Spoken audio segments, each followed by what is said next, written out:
Bah alors, on fait plus de banderole? Hein? Bah alors, les citizens, hein? Moi, j'ai qu'une seule chose à dire ce soir.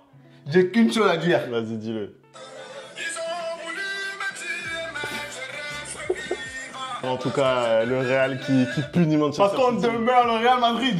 Oui, oui. Le Real Madrid qui punit Manchester City, qui montre que voilà, sur les confrontations entre les deux clubs, c'est bien lui le patron. Voilà, c'est le roi d'Europe, c'est le roi d'un peu tout, hein, en termes de football en tout cas.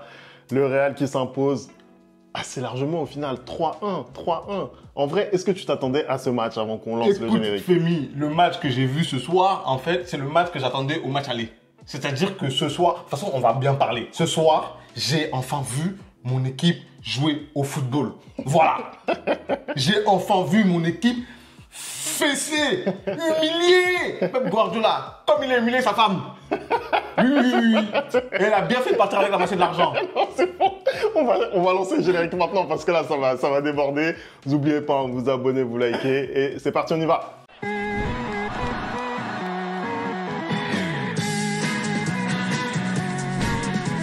Anderson, on sent depuis le début de la vidéo le goût de la satisfaction dans ta bouche, on le sent, parce que ça a été une prestation aboutie. On était en train de le dire en intro, je pense qu'on ne s'attendait pas à avoir un non-match. Je pense que parmi toutes les confrontations qu'on a eues en Ligue des Champions entre ces deux clubs, je pense que c'était peut-être le match le plus déséquilibré. Il y a peut-être ce 4-0 mis par City face au Real, mais même l'impression visuelle... C'était la même chose ce soir. C'était peut-être moins à l'époque que ce soir, je trouve. Hein. Bah écoute, je pense que bizarrement, tu l'avais prédit, Fémi, tu avais dit que tu sentais justement que cette confrontation-là était déséquilibrée. Moi, je te disais qu'il fallait quand même faire attention à Manchester City. Après le match aller, ce que j'ai vu du Real, qui aussi n'aurait pas dû terminer sur 3-2 parce que si le Real avait été plus réaliste, on aurait dû avoir un 5-2 au match aller et ça aurait été peut-être terminé à ce moment-là. Mais j'avais été satisfait de ce que j'ai vu ce soir-là. Et là, j'étais confiant. Je sais pas si tu as vu le message que je t'ai envoyé. Je t'ai dit, moi, personnellement, ce soir, on va les poutrer. Je savais, en fait. Je savais. Mais non, plus sincèrement, quand j'ai vu déjà la composition de Carlo Ancelotti, j'étais plus que satisfait. Parce que pour une fois, il a fait les bons choix. C'est-à-dire que chaque joueur était à sa place et les joueurs qui n'étaient pas là étaient remplacés par des joueurs capables. Donc quand je vois un Federico Valverde à droite parce que Carvajal et Vasquez sont pas là, je suis content. Quand je vois Mendy à gauche, je suis un peu moins content parce que personnellement cette saison je préfère Fran Garcia. Mais quand je vois qu'en défense centrale, surtout on a le retour de Rudiger et Raúl Asensio qui te fait un match de patron, on dirait que c'est la réincarnation de Sergio Ramos. C'est extraordinaire ce qu'il fait ce soir. Et surtout que je vois qu'il met Aurélien Tchouaméni à son poste. Et quand Aurélien Tchouaméni est mis à son poste et dans des meilleures dispositions, bah, il te sort une masterclass. C'est simple. Il faut que les joueurs jouent à leur poste. Et devant, bah, c'est pareil. J'ai énormément aimé ce que j'ai vu ce soir. Pourquoi? Parce que Fémi, enfin, je retrouve une équipe qui a envie de jouer. Enfin, je retrouve une équipe qui met de l'intensité. Moi, au-delà de la victoire, c'est la manière surtout qui m'a satisfait parce que ça fait très longtemps que je ne me suis pas assis et que j'ai pris du plaisir en regardant cette équipe jouer. Merci ce soir, les gars. Merci, parce que ce soir, de la première à la dernière minute, il y a eu de l'intensité. De la première à la dernière minute, j'ai vu mes 4 attaquants faire des efforts défensifs, mais je n'ai jamais vu ça. C'est extraordinaire. Mbappé, Vinicius et Rodrigo ont fait des efforts ce soir. C'est incroyable. Je pense que franchement, ils ont été au rendez-vous. Ils ont vraiment été au rendez-vous de l'événement parce que voilà, c'était un événement. On va pas se mentir. Moi, tu dis que voilà, j'avais prédit ce scénario-là. C'est vrai, mais quand tu as seulement un but de retard et que tu as un match retour à jouer, tu t'attends à une autre opposition quand même. Tu vois ce que je veux dire? Au moins sur les premières minutes. Et d'ailleurs, j'ai été choqué de voir que au bout peut-être d'un quart d'heure, le Real avait déjà la possession du ballon. L'impression visuelle me donnait même pas ça comme impression. Et pourtant, c'est ce qui s'est passé. Le Real a tout de suite répondu. Et puis, tu l'as dit, la complémentarité entre les joueurs offensifs, elle fait plaisir à voir. Voilà, parce que on a souvent parlé du fait qu'il fallait intégrer Kylian dans cette équipe, que les 4 fantastiques allaient avoir du mal à jouer dans des matchs important. Je pense que là, ce soir, c'était un match important. On va parler, bien entendu, du niveau de Manchester City qui est vraiment désastreux, mais c'était malgré tout un match important. Il fallait aller chercher cette qualif pour les huitièmes de finale et on voit qu'ils sont malgré tout capables de jouer ensemble. Mais clairement, et surtout quand tu regardes la manière dont ils sont entrés dans les matchs, parce que ce qui pose problème au Real Madrid ces derniers temps, c'est la manière dont ils rentrent dans les matchs. Et on avait l'impression depuis quelque temps que le Real n'était pas capable de jouer deux mi-temps à 100%, parce que on a l'impression que ce soit la première mi-temps, soit la deuxième mi-temps où ils jouent. Et surtout qu'on a l'impression que c'est une équipe à réaction à chaque fois. C'est-à-dire que c'est une équipe qui a besoin d'encaisser pour pouvoir commencer à jouer. Et ce soir, ils ont gommé absolument tous ces démons. C'est-à-dire que dès qu'on rentre dans le match, tu vois clairement que le Real a l'intention de faire mal à City. Ancelotti l'avait dit avant en conférence que il devait aborder ce match-là comme s'il y avait 0-0, et ils nous l'ont montré. Il a dit qu'il voulait que son équipe presse beaucoup plus. Ils nous l'ont montré ce soir. En fait, c'est ce que j'attends de cette équipe. Si, depuis le début de la saison, on jouait de cette manière-là et qu'on perdait, c'était pas grave pour moi. Parce que ce soir, vraiment, ce qu'ils ont montré sur le terrain, et peu importe les joueurs, c'était du très très très haut niveau. J'ai pas un seul joueur pour moi qui n'a pas été bon ce soir. Et puis, quand on regarde la prestation de Kylian qui vient vraiment parachever le tout, on voit qu'enfin, il se comporte comme un numéro 9. On va en parler. Typiquement, oui. Non, je vais te lancer là-dessus. Si je peux faire un lancement, est-ce que je peux faire un lancement? Fais ton lancement. Est-ce que je fais ton lancement? Alors, Anderson, on va parler de Kylian Mbappé, d'accord? Kylian Mbappé, c'est triplé aujourd'hui. Triplé dans un match de cette importance. Voilà, on l'attendait ce Kylian à ces hauteurs-là, à ce niveau-là, dans un choc, voilà, éclatant. Qu'est-ce que tu as pensé de son match? Est-ce que pour toi, c'est enfin un match référence pour Kylian sous la tunique blanche? Écoute, j'ai déjà fait mon mea culpa concernant les 20 buts, donc je ne vais pas m'excuser, pour tous les gens qui pensent encore que je vais m'excuser, qui m'ont dit, ouais, on t'avait dit d'attendre, voilà, je ne m'excuserai pas, voilà. Ensuite, en ce qui concerne sa prestation ce soir et ce match contre Manchester City, mais bien évidemment, Femi, que c'est un match référence. Je ne vais pas faire le menteur ici et venir dire que ça l'est pas. Parce que même si énormément de gens, et nous les premiers, on estime que ce Manchester City n'est pas au niveau, ça reste quand même un grand match. Et ça reste quand même une prestation de haut vol. Pourquoi? Parce que Kylian, on l'attend dans ce genre de match-là. Depuis le début de la saison, tu le dis, moi je le dis. J'en ai rien à faire qu'il mette des doublés ou des triplés contre Eibar. Non, je veux le voir pour ce genre de match. C'est pour ce genre de match qu'on l'a acheté. Et ce soir, il a délivré. Il a délivré une prestation XXL. Parce que du début jusqu'à la fin, ce qu'il fait est parfait. Je suis désolé, au-delà même du but, c'est le comportement. C'est-à-dire que j'ai vu un Kylian défendre. Je ne sais pas c'est quand la dernière fois que j'ai vu Kylian défendre. Je crois que c'était à Monaco. Clairement. Vraiment, c'était à Monaco. Je l'ai vu un Kylian, dès qu'il perd le ballon, il redescend faire un pressing. Donc, moi, quand je regarde, en fait, ce que je note surtout de sa prestation, c'est que c'est quelqu'un vraiment en confiance aujourd'hui. Parce que quand tu regardes le premier but, tu vois qu'il prend la profondeur derrière, très très très belle passe de la part de Raúl Asensio. Et ce qui me montre qu'il est en confiance, c'est que avant de recevoir le ballon, il prend l'information de savoir où est le gardien. Et dès que le ballon arrive sur lui, il sait où est le gardien et il lobe. Tu vois ce que je veux dire? Pareil pour le deuxième but qui est un chef-d'œuvre de construction où justement les quatre offensifs se trouvent à la perfection. Moi, ce qui me fait comprendre que Kylian est en très très très grande forme, c'est ce crochet-là. Tu vois, c'est-à-dire qu'il prend le temps d'ajuster Guardiola qui est tombé comme du n'importe quoi, comme l'antilope qui s'en mêle les pattes. C'est une humiliation. Quelle humiliation! Quelle humiliation! Pour ceux qui ont compris le même, je vais mettre. Quelle humiliation! Quelle humiliation! Quelle humiliation! Mais voilà, il a envoyé, je ne sais pas où, et en plus il s'est moqué de lui après, pendant la célébration. Tu as bien fait, Kylian. Toi, c'est le caractère que j'aime. Il faut te moquer de lui. Comme il se moque des gens avec leurs banderoles qui servent à rien. Non. Et puis le troisième but, tu vois vraiment quelqu'un qui est en confiance. C'est-à-dire qu'il prend le ballon, il regarde où est le gardien, et il la place juste sans forcer. Tu vois ce que je veux dire? Et ce soir, son match est plein. Son match est très très plein. Et c'est pour ce genre de prestation-là que j'attends qu'il soit au Real Madrid. C'est ce genre de prestation que j'attendais de lui depuis le début de la saison. S'il faisait ce genre de prestation-là, on ne serait pas en train de disputer un 16e de finale, tu vois. On serait directement en 8e de finale, on serait directement premier, mais voilà. Il ne veut pas complètement se déjuger.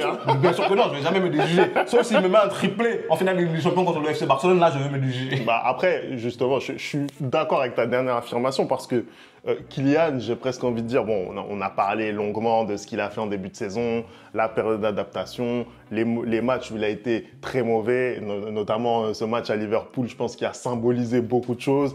Voilà. Mais c'est vrai que Kylian, sous le maillot du Paris Saint-Germain, c'est quelqu'un qui a toujours été bon dans ces eaux-là de Ligue des Champions. Tu vois ce que je veux dire? Au mois de février, mars, généralement, Kylian, il répond toujours présent. Tu vois ce que je veux dire? Au moins d'un point de vue comptable, tu vois, au moins d'un point de vue statistique, c'est quelqu'un qui répond présent. Moi, là où j'attends Kylian, je suis désolé, c'est au-delà des quarts de finale. Voilà, c'est là où Kylian a des stats faméliques encore. Tu vois, on parlait beaucoup, par exemple, d'un joueur comme Zlatan Ibrahimovic qui peinait vraiment à marquer dans les matchs qui comptent. Bah, Kylian, il est un peu dans cette situation-là, à des hauteurs très très importantes où tu as des joueurs comme Vinicius Junior, des joueurs comme Jude Bellingham qui ont eux déjà prouvé. Même Rodrigo. Même Rodrigo qui ont mis des buts vraiment très très importants à des moments charnières dans les derniers carrés de Ligue des Champions. Moi, j'attends Kylian à ce niveau-là. Après, je veux pas non plus banaliser sa prestation. Tu mets un triplé en Ligue des Champions, malgré tout, ça reste une performance. Mais surtout que quand tu regardes le contexte, en fait, il met un triplé super important. C'est-à-dire qu'aujourd'hui, en fait, dès la 5e minute de jeu, il met complètement son équipe à l'abri parce que quand tu regardes cette équipe de Manchester City, tu n'as pas l'impression à aucun moment qu'elle peut, ne serait-ce que avoir l'ombre d'une révolte contre ce Real Madrid-là, parce que certes, ce soir, Manchester City est faible, mais il faut aussi le dire, le Real Madrid ce soir, c'est très, très, très, très, très fort. Et j'aimerais m'arrêter justement sur la prestation de 3 hommes, Valverde, Tchouaméni et Kylian Mbappé. Vraiment, c'est les 3, et Raúl Asensio aussi, pardon. C'est eux 4 vraiment qui cristallisent vraiment cette prestation de haut vol du Real Madrid, parce que je trouve que les 4 ont été excellents. Que ce soit Valverde justement à droite qui n'est même pas à son poste, et je trouve que l'apport qu'il a dans ce poste-là est immense, parce que justement il fait les dédoublements et il a des centres mais hyper précis, parce que Kylian a failli mettre un triplé avant son triplé avant son 3e but, si Ederson n'intervient pas. Grâce à un centre parfait de Valverde, il a cette intelligence, cette manière de défendre qui est très très bonne aussi. Donc largement, je préfère Valverde à droite qu'un Lucas Vazquez quand Carvajal n'est pas là. Raúl Asensio, mais que dire en fait, tu as l'impression qu'il a 25 ans et que c'est son 500e match de Ligue des Champions. L'expérience dont il fait preuve, on me parlait de Marmouche, je sais pas quoi. Marmouche, Barbouche, je sais pas qui. Ramène, vas-y, tu ramènes tout ce que tu veux, frère. Marmouche, Babouche, on l'éteint. Il a éteint votre gars, frère. Haaland, il a tellement eu peur ce soir parce que son flic est revenu, Rudiger, il a fait le mec blessé, frère. Viens jouer, fallait venir jouer. Parce que maintenant, ils vont dire que ils n'étaient pas à 100%. Bref, moi, j'ai aimé la prestation de Raúl Asensio. Quand tu vois l'ouverture qu'il fait pour Kylian sur ce premier but-là, c'est la 2e fois. Il avait déjà fait avec Jude Bellingham. Il a cette vision du jeu, tu vois. Il est rapide, il est fort dans les duels, il est technique. Franchement, c'est juste parfait. Et moi, je suis désolé, il ne doit plus du tout sortir de son 11-là. Ensuite, Tchouaméni, quand il joue à son poste et quand il affiche le niveau de jeu qu'il a affiché ce soir, c'est juste parfait. J'ai rien à te dire, Aurélien. Merci. Quand tu joues à ton poste, moi, je veux pas que tu joues en défense. Tu dépannes, je te critique, mais je te critique quand même moins parce que pour moi, j'estime que tu joues pas à ton poste. Mais quand tu joues à ton poste, t'es juste extraordinaire.